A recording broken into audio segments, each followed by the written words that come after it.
Fernando Guerra has been at LMU for 33 years, and he really knows more about the demography and electoral politics of California than probably any other political scientist. He actually keeps a roster of the ethnicity of the different elected officials, which I consult when I need to know the facts on representation. I go to Fernando's data to find out. He's a professor of political science and Chicano studies and director of the Center for the Study of Los Angeles at Loyola Marymount. He has served on standing commissions, blue ribbon committees, and ad hoc task forces for the City of Los Angeles, the State of California, and regional bodies in Southern California. Mr. Guerra is a source for the media at the local, national, and international level. In fact, if you just turn on TV anytime during this electoral season, all you see is a bunch of Fernando Guerra. For example, I happen to turn on Channel 9, you know, KT, whatever it is, KCAL. I turned it on, you know, KCAL, the subsidiary of Channel 2. I turned it on, and there he is, him and Ange Marie Hancock, and who's the other one? From Claremont, yeah, Jack McKenna. Yeah, Jack McKenna. There's Fernando, and opining on the primary here in California. When you want to get an expert, you go get Fernando Guerra. There it was, right there in front of my eyes. You did a good job. Did my homework. So he really is, truly is a media expert, and I will attest to that. And he's published in the area of state and local government and urban and ethnic politics. He earned his PhD in political science from the University of Michigan and his BA from the University of Southern California. That's not why we invited him here. There's no homers here. We only invited the best talent in California, so that's where we got Fernando Guerra. And the real reason, though, is he actually has this new survey he's been running for the last 3 years? 3 years, which is getting some great results. And his new survey was done in January and February, conducted in the field January and February this spring. And now he's just getting his results out, and I invited him to come and present some of those findings as it relates to the millennials within his sample. So we're very pleased and excited to hear the latest results from Dr. Guerra's research.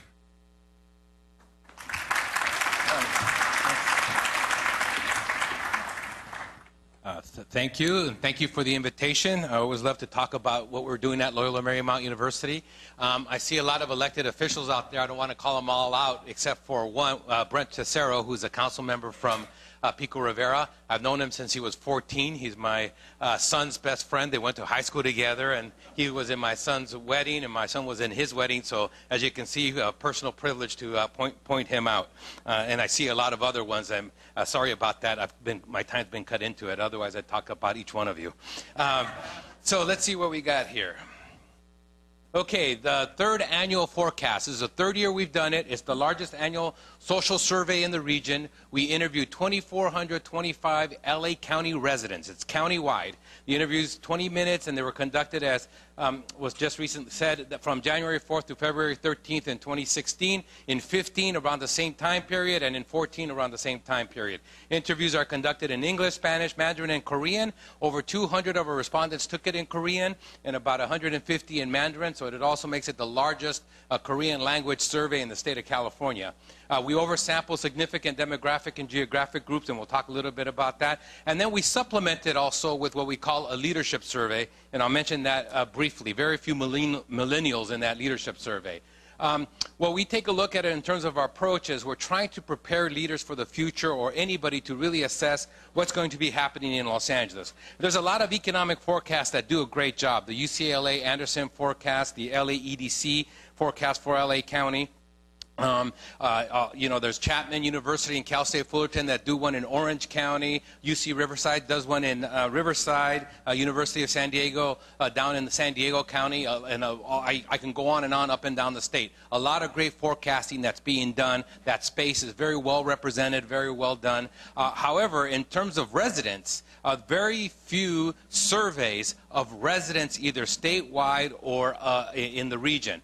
Many of you know the USC dorm survey. That's of voters, okay, not residents, but great survey, and it's also statewide. This is of residents and here in Los Angeles County. We also believe that you should know what leaders are saying. So the economic forecast tells you where we've been, the resident forecast tells you where people think we are and where we're going to go, and the leaders tells you where they want to take us, all right? So we've done it 3 years, 14, 15, and 16, and in 2014 we interviewed the mayors of Los Angeles County, and we ended up interviewing 60 of the 88 mayors, okay? In 2015, we interviewed the city managers, and we ended up interviewing 57 of the 88 city managers. And this past spring, we interviewed the superintendents of LA County. There's actually 80 school districts in Los Angeles County, and we were able to interview 52 of them. By the way, almost no one said no to our interviews. It's just the difficulty of, as quickly as we want to do this, trying to schedule them all, etc. That's one of the difficult tasks. And those are about 1 hour surveys. I'm not going to speak much about those results, but most of the top lines of those results are on our website, and the website will be at the end of the presentation, and this presentation as well will be there. Sorry that you don't have a hard copy of it, but if you contact Dowell, he can send you this, or I'll also put it up on my website, and you'll be glad for you to make a copy of it. All right, so a bunch of data that I'm going to present. All the green data is 14 data, the orange data is 15, and the blue is it's 2016 data. And then when we're talking about a specific year, we highlight it in red. So you're going to be looking at, and then we're also going to give you county-wide data, and then what we call city data, just city of Los Angeles, and then neighborhood data. And then also when we talk about cities, we're going to be talking about how the 2,400 respondents about their individual cities. So 3 levels of analysis: county, city, neighborhood. 3 different years, and those are coded. So I'm going to go all over the place, and so I'm trying to tell you on how to read this, and since I'm going to try to speak even faster than I'm speaking right now. Okay? All right, so how do you think things are going in the Los Angeles region? That means county. Every time I say region, I'm talking about the county. Overall, 65% of residents in LA County believe that the region's going in the right direction. Millennials, which, by the way, there were 367 respondents in the millennials category. This would make it the largest millennial survey ever done in Los Angeles. All right? And you could see they're a little bit more positive than others. Okay? And let me just give you a lot of the data, and then we can talk in the question and answer about analysis and what we all think. All right. Some of this data, because there's so much of it, we just cut it. This first time the second time I'm actually seeing this, other than when I worked on it last week. All right. Then we asked about the city level. Okay. And you can see that more people, millennials, get caught up by everybody else in a sense. But here's an interesting trend you're going to see. Every time we ask about the city, people will always give us a more positive answer than what they gave us about the county. People are much more positive about their city overall than their county. Even though if you were to add up the cities as a whole, that should add up to the county, but it doesn't. And even more so, neighborhood. Look how much more positive people were about the neighborhood. Okay? People are very positive about their neighborhoods, and they're still positive about the region, but you could just see how much more positive they are about the neighborhood. Again, a constant trend that we find through all 3 years, through almost every single question that we ever ask. Much more positive about your neighborhood than the city, than the county. The more abstract the geographic region, the less positive people are. They're still positive in general, but I'm just saying, the more concrete, you know your neighborhood, you know those streets, you know what's happening, you're more positive. And look at millennials. They're a little bit less positive, so they're not following the trend of everybody else. Okay, they're positive, 71%. Go back. In the city, 74%. In the county, 71%. Okay, so they're about even keel, where everybody else increased their more positive in terms of the closer they got to the neighborhood. Okay, and then this is just the general overall for the 3 years. we see this pattern where people were not as positive in 16 as they were in 14 and 15, and we see it in almost every single one of our questions. People are still positive overall, but a little bit less positive in 2016 than they were in 15 and 14 on almost every question that we asked. How about your city? Again, you see more positive on the city as opposed to the county, and then even more positive when it comes to the neighborhood. Okay? Same pattern we see. All right. Now, in general, do you believe the national economy will do better? 69%, still pretty good. Think it'll do better in 16 than in 15, but 81% thought it would do better in 15 than in 14. All right. And then the regional economy, again, to do the comparison, people feel a little bit better about the regional economy than the national economy. Again, the more you know about something, the more positive you are. This trend we constantly see. All right. And then, do you believe the regional economy, meaning the county economy, is going to do better? Hey, millennials are pretty positive. They're the most positive group. All right? And then, do you believe about unemployment? This is over the last 3 years, and it's pretty even in terms of whether unemployment will increase, stay the same, or decrease. What do millennials think? Well, they're about the same as everybody else. Not much of a difference there in terms of this is just for 16. And we also have all this data for 15 and 14, but I didn't want to even try to put it all in there for you. But it's available if any of you are interested in that. All right. Then housing prices. Do you believe the following will increase, stay about the same? Well, look at that. Of course, increasingly we think it's going to increase. As you can see, what's happening there in 14, 69% thought it would increase. In 70, for 2015, etc. What about millennials? Okay, they think it's going to increase at the higher end compared to the other groups. Okay, how about health care? Everybody thinks health care is going to continue to increase. Not a surprise there. Okay, do you think a majority of the residents can afford to buy a home in your city? So no matter where you were in the county, whether we were talking about Inglewood or Rosemead or City of Los Angeles or San Gabriel, San Marino, we're asking, can people afford in your city what you know? Because you know that city better than the county as a whole. You can see how very few people talk about affordability. Okay, we have all kinds of indices for affordability. This is another one in terms of the opinions of people about the affordability in their city. And that's pretty low. Millennials, a little bit more positive. Now, why is that? You would think this is hitting them, I think, harder. They're the ones in the least position to be able to afford in their city, but 1/5 of them think that they can. Is that they haven't gotten out to the market, haven't really studied it. They're certainly being impacted in terms of rentals. We've talked about them living at home. They certainly know about home prices, but they tend to be a little bit more positive about this. All right. At the end of the year, do you expect your financial situation in your household to stay the same, or improve, stay the same, or worsen? Okay. Improve over, close to 50% all 3 years. I think that's pretty positive. Okay. Stay the same. Very, single digits do people expect their household situation to be worse than the previous year. So I would consider this data very, very positive. And let's take a look at millennials. They are really positive. Now, that could be because they don't have a job right now and they expect to have a job. Okay, so you have to always put it into context. But they certainly are positive that their financial situation is going to improve. Okay, maybe they'll get a raise in their allowance from their parents or something. All right, but look how much this is associated with age. Okay, and even the older you get, I think the more you realize what your opportunities are going to be, and you're more stable in terms of your income, and you're still making a lot, but maybe you're just not going to increase it by a lot the following year, and and you've had that experience of year after year, knowing that your increase is only 2%, 3%, 5%. All right. But this was one of the more startling findings about how optimistic millennials are about their individual financial situation. All right. Do you think the growing economy, the growing economic disparity between the rich and the poor will increase, stay the same, or decrease in the future? My Bernie Sanders question, right? All right. Over 50%, up to 60% in 2016. And remember, this is in January when Bernie's really taking off. Right, in the polls, and there's a whole discussion. 60% of Angelenos throughout the county believe that it will continue to increase, 26% about the same. Only 14% of Angelenos believe that the economic disparity will decrease. Pretty pessimistic.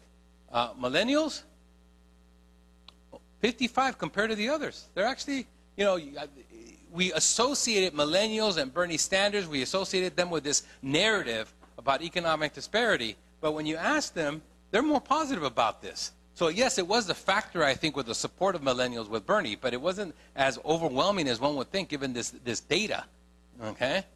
I found that, I certainly hypothesized that the numbers would not have been this, but the opposite. So it's always good to have your hypothesis not always validated by the data. All right. Do you consider yourself to be an Angelino? All right. 76%, 77%, 78%. All right. And this is a kind of an open-ended, we say, do you consider yourself to be an Angelino? I've listened in to some of the, when we do the interviews, and almost about a third to 40% of the respondents say, what do you mean by that? And of course, our interviewers are trained to say, whatever it means to you, whatever comes to you, yes or no. What's your gut feeling about it? We don't define it for them. And this is what we end up getting, all right? And then we have a follow-up question, one of the few open-ended questions in our survey where we say, what does it mean to be an Angelino? And give us that description. And we get, then we have 2,400, anywhere from one sentence to a paragraph of people saying what it means to Angelino. That takes a long time for us to code, and we're working on that right now. But that's really fascinating, some of those responses. Some people just say one word, the weather. Other people say the Dodgers. You get all kinds of different responses to that question. Millennials. What's going on? I hypothesized that millennials would be more attached to Angelino than anybody else. I was wrong once again. I don't understand the millennials. We've talked about how they're difficult to understand. I'm having a tough time understanding them. Okay? Now, part of it is when I ask my students this, they say, oh, we don't like labels. Well, do you consider yourself an Angelino? Yeah, I do, but don't call me that. All right. But this was interesting, one of the things that we do find associated with Angelino is that the older you are, the longer you've been in the city, the more you consider yourself an Angelino. So we may be capturing some younger individuals who just moved to the city, etc., and it's easy to cross-tab those things and figure that out. But this is what we get at the top level here. All right. If someone was interested in moving to your city, would you recommend it? Look at this. It's very positive. The typical narrative is how people don't like L.A., etc. Over 80% of people in Los Angeles love their city and are willing to recommend the city to others who are moving in there. Okay, millennials a little bit less, not significant less, but it's pretty close. Everybody there about recommending their city. Okay, if someone was interested in moving to your neighborhood, would you recommend it? Even more positive. Once again, we see this trend where people are more positive about their neighborhood than the city. People, whether it was Boyle Heights, as we discussed before, Highland Park, by Occidental College, Westchester, wherever the neighborhood was, people recommend it. Okay? Contrary to the constant narrative you see about LA, people are very happy with their neighborhoods. All right. Again, about the neighborhood, here's millennials. Again, a little bit less, significant less than the older generations, the boomers and the silent and greatest generation. You can see that. Okay? Something going on there about those neighborhoods. Millennials are not happy about their neighborhoods. Maybe it's because they're parents' neighborhoods. Who knows? Over the past 4 years, how have race relations changed in Los Angeles? 35% said in 15, 35% improvement. In 16, 34, very close. Stayed the same, very close. Worsened. It's about a fifth each case. Okay, millennials, here's one thing where they're strong, where we would have predicted this. We always talk about how race relations and multiculturalism and interrelated. You can see millennials are much more positive about race relations. All right? And then over the last 4 years, how have race relations changed in your neighborhood? Again, not just the region, but your neighborhood, a little bit much more positive. What do we see again? That same trend. The more concrete it is that you're asking someone about, that is the neighborhood, the more positive. Okay? In essence, the county is an aggregation of all these neighborhoods. And so this, to me, is a much more true picture of the way we think countywide. But when we ask countywide, people think, well, in my neighborhood's okay, but you're asking countywide. I know they're having problems out there in Pomona and in Beverly Hills or wherever, and so I'm going to say, it's stayed the same instead of improved or what have you. And you see that same dynamic, the concrete neighborhood, but very positive. The county, more abstract, 10 million people, so many miles away that you don't get as a positive a response. Still positive countywide, but nowhere near as the neighborhood. All right? All right, over the past 4 years, have race relations changed in your neighborhood? Again, millennials a little bit more positive. Not much more, but you can see. And again, only the worsened part is only in the single digits, except for the boomers.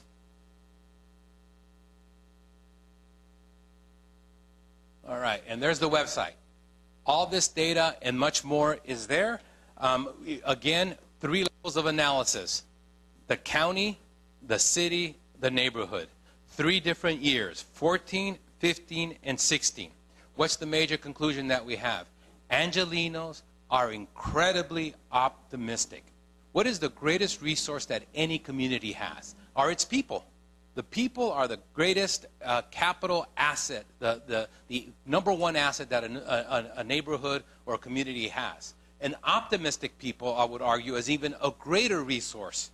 And what you're seeing here in Los Angeles is an incredible optimism. There are similar questions like this that are asked at the national level by Pew and by others. And LA, of all the surveys that are somewhat like this, either regionally or nationally from other areas, LA scores much higher in terms of the optimism than the rest of the region. We are an incredibly optimistic group here in Los Angeles, all right? And it cuts across all ethnic groups. One of the trends, I didn't cut it down by ethnic groups, but that you clearly see is that Latinos and Asians are much more optimistic than whites and African Americans. Whites and African Americans are still optimistic, but not as optimistic as Latinos and Asians. Foreign-born are even more optimistic than U.S.-born by far.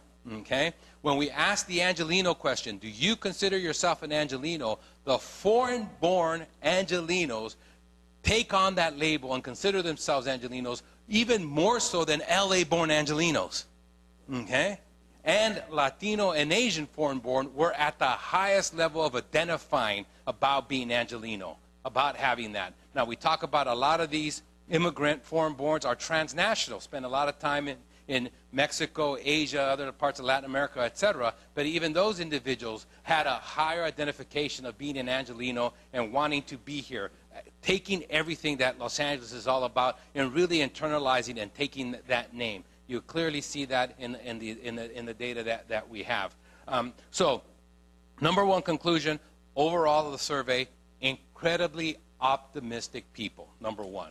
Number two, optimism is a little bit higher for some geographic and ethnic groups like Latinos and Asian Americans. And then number three, there are areas of concern, okay? Housing affordability, you certainly saw that. People are concerned about that. Number two, economic disparity, they're concerned about that, all right? And so there are some areas of unemployment, you saw that a little bit. So there are areas of concern. It doesn't mean that we're happy about everything, but it means that we are at the core an optimistic group. All right. I hurried through this because I know we had some of you were still eating dessert, but I have time for questions, or I can go on and talk. I teach 1 day a week, so I'm used to talking for 3 hours. Okay. So I can do that. Questions, suggestions. Yeah. I will. Yes. Go ahead.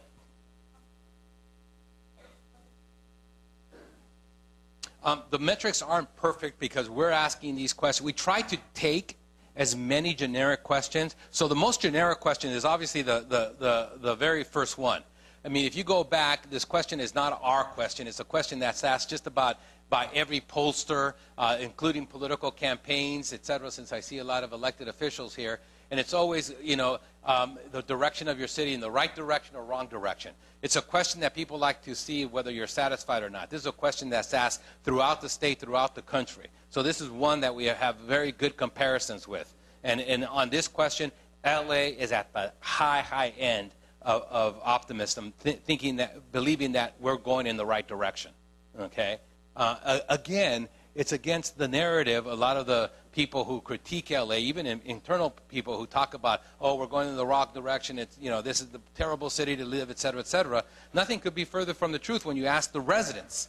Okay? Remember, this is the largest sample of any survey, general social survey, done in Los Angeles. 2,425. Okay? Also, we interviewed 2,415 and 2,414, and you saw the results for all 3 years.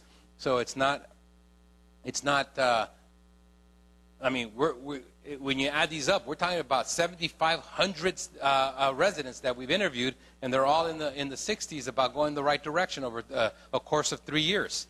And so on this metric, LA does extremely well. It's at the very high end. Very few cities or regions or political districts, since this question is really asked a lot in political campaigns, very few that are higher than this. Yes?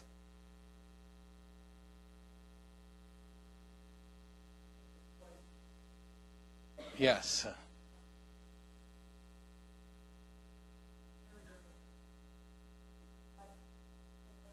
Mhm.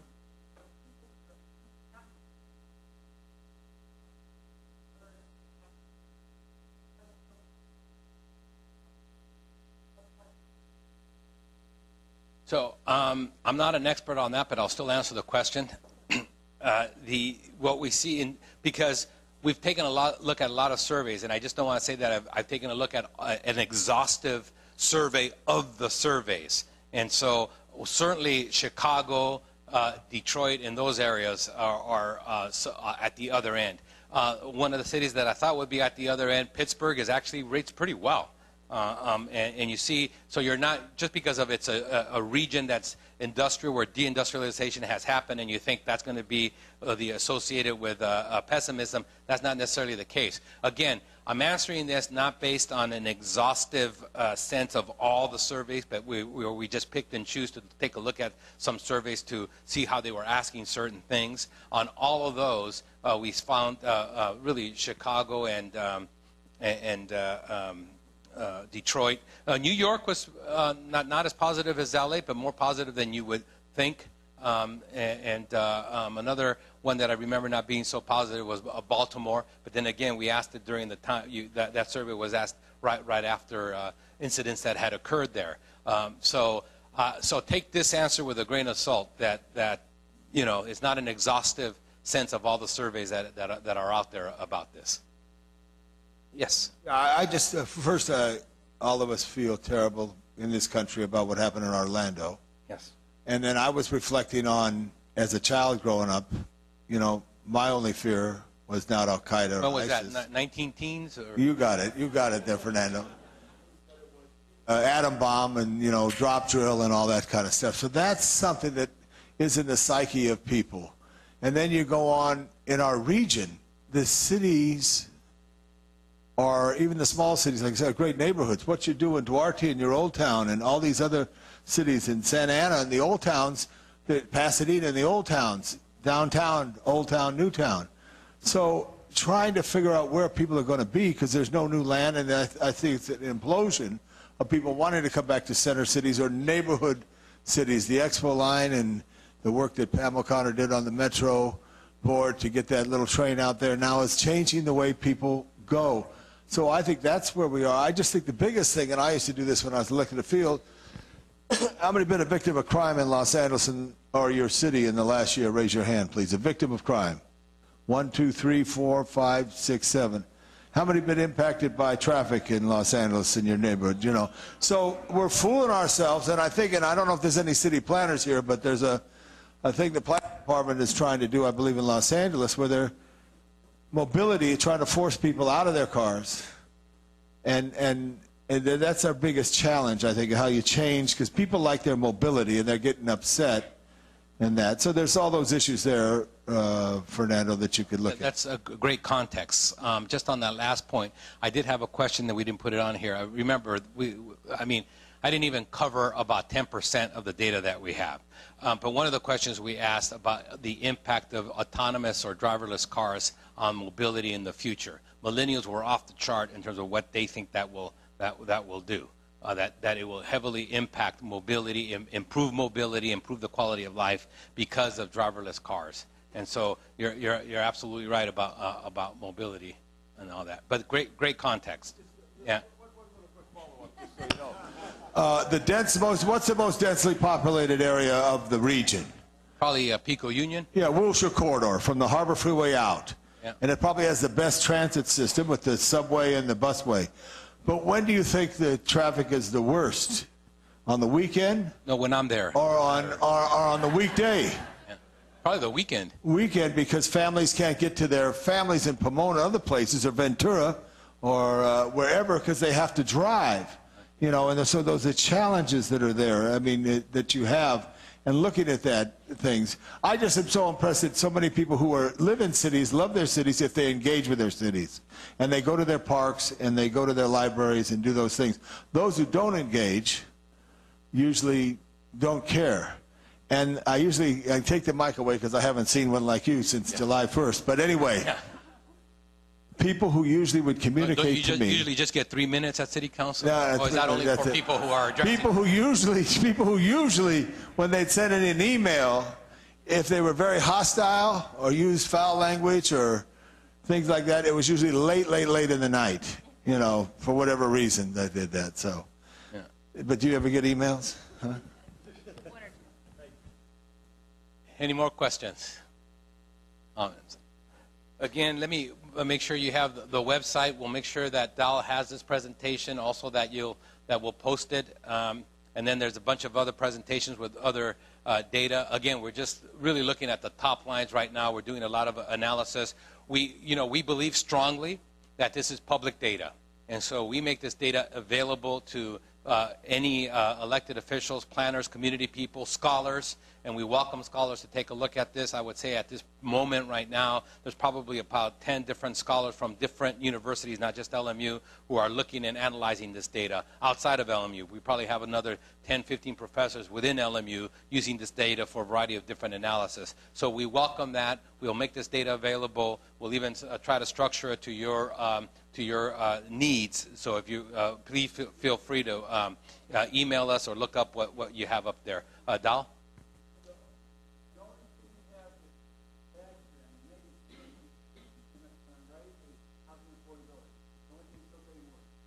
And then the belief that the divide the gap between rich and poor will continue to increase. So that, right. And then I believe that the unemployment figures, they're pretty stable, and they can lend themselves to interpretation, whether it's negative or positive. But if a third of the population continues to believe that unemployment is going to increase, even though during these 3 years it has consistently declined, that's kind of, in my interpretation, a pessimistic perspective. And this is what's great, is because even though this is quote unquote our data at LMU, our interpretation isn't always the more accurate one. So we welcome you guys to also interpret that data. This is our interpretation of the data, but there's all kinds of different ways of interpreting that. So those would be the three major negatives.